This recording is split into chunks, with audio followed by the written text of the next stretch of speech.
venit la Echitație Pasul Palma! Astăzi vom vorbi despre conexiunea de dinainte de călărie. În primul rând, sugerăm clienților noștri să se apropie de cal, să-i mângâie botul, să-i întinde o mână cu un cup de zahăr sau un măr, să poată face o conexiune și să-l cunoască calul.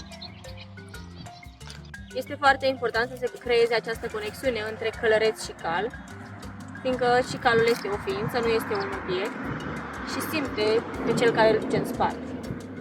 De asemenea, este foarte important ceea ce simți tu atunci când te urci pe cal, fiindcă sentimentele tale se transmit calului. Dacă te simți relaxat pe cal, și calul se va simți relaxat și plimbarea va fi foarte plăcută.